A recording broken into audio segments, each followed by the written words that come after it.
Hi, I will be discussing the ways in which we have linked our art installation, entitled The Rubbish Tree, to the Victorian curriculum, focusing on the areas of visual arts, civics and citizenship, science and English. For the purposes of this section, I will be discussing this unit as though we were conducting a similar unit in a primary school, with the art installation being the final product. As a group, we decided that our art installation and any accompanying units of work should be approached from an integrated perspective, which draws on knowledge and skills from numerous learning areas.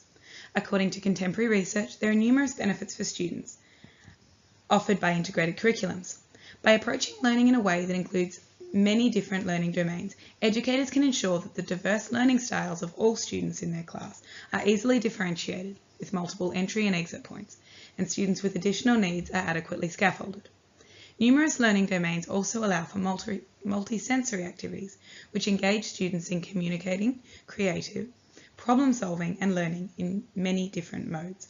Children are given the opportunity to problem solve using higher order thinking skills, which are beneficial both for students in visual arts, but in all other learning areas. There are many benefits of visual arts for primary school students, including the development of their fine and gross motor skills. Visual arts requires students to work with their hands and bodies to create aesthetic pieces, which is highly appropriate for visual or kinesthetic learners. By asking students to create installations, educators are encouraging students to think outside of the box, their classroom learning, drawing on skills and knowledge from all different learning areas and experiences. Open-ended visual arts programs allow students to drive their own learning and express themselves in ways that are meaningful and relevant to them, engaging content and allowing them to connect with their learning on an authentic level. Once again, projects such as installations also encourage students to engage in problem-solving activities, which require higher order and critical thinking skills. These skills are highly applicable to all learning areas. We felt that our art installation linked very closely to the visual arts learning area in the Victorian curriculum, both throughout the aims of this and the scope and sequence. The key aims that we picked out were the three listed on the slide. So conceptual and perceptual ideas and expressions through design and inquiry processes, critical and creative thinking using visual arts languages, theories and practices to apply aesthetic judgment, and confidence, curiosity, imagination and enjoyment, and a personal aesthetic through engagement with visual arts making, viewing, discussing, analysing, interpreting and evaluating.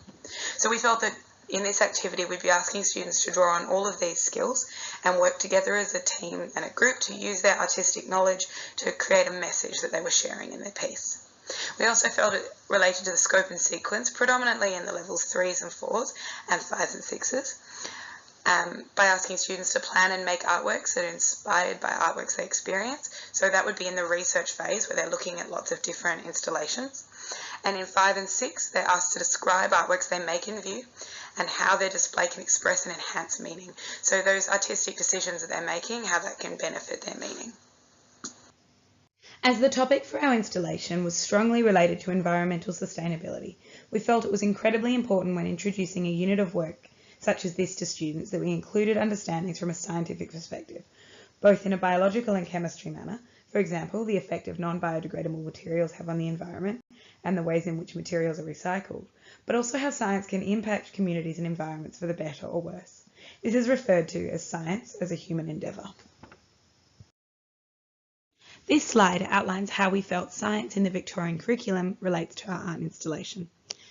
So we've identified in the aims the key areas that we feel relate, which are an understanding of the vision that science provides of the nature of the living things, of the earth and its place in the cosmos, and of the physical and chemical processes that explain the behaviour of all material things. So as stated earlier, if we were introducing this as a unit of work, we'd be looking to introduce experiments and procedures that help students explore this chemical and biological understanding of their world. In addition, we're looking at an ability to communicate scientific understandings and findings to a range of audiences and to justify ideas on the basis of evidence and to evaluate and debate scientific arguments and claims. So we're looking to use this installation to encourage students to communicate their scientific understandings and encourage debate and argument about these contentious issues. We're also looking at an understanding of historical and cultural contributions to science, as well as contemporary science issues and activities, and an understanding of the diversity of careers related to science. So the key bit about this was the contemporary science issues. So we're asking students to consider the things that are relevant to their society and will be relevant as they enter the workforce and later education. In regards to the scope and sequence, we looked closely at levels 3 and 4, which describe science as a human endeavour. Science knowledge helps people to understand the effects of their actions. So particularly in regards to sustainability, we're asking students to understand how their actions can have an impact on the world around them, both for good and for bad. And in levels 5 and 6, again, science is a human endeavour. Scientific understandings, discoveries and inventions are used to inform personal and community decisions and to solve problems that directly affect people's lives. So again, considering the ways that science can impact people's lives and has both progressed us economically in fantastic ways, but has had that detrimental effect on the environment and how we can go about fixing that. We felt that as our installation was used predominantly to express our perspectives on the global goal and to promote conversation and discourse in others, that the English curriculum was also integral to our presentation. It is important students understand the many ways that language can be used to communicate, including verbal, written, but also visual languages.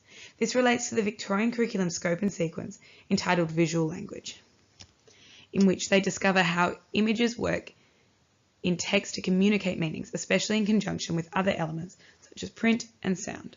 Our piece was a multimodal piece that uses both visuals and written work, so we felt this was highly appropriate.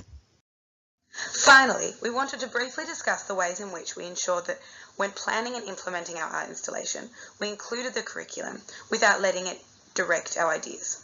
We planned backwards, starting from broader concepts and then finding connections that were relevant and meaningful to the curriculum. We approached planning from an integrated perspective, looking at the ways that all learning areas connected and supported each other. We attempted to find links between the global goal and students that were meaningful and highly relevant. We also allowed ourselves, and in a classroom we would allow our students, to adapt tasks to the need by ensuring the installation is approached in an open-ended manner.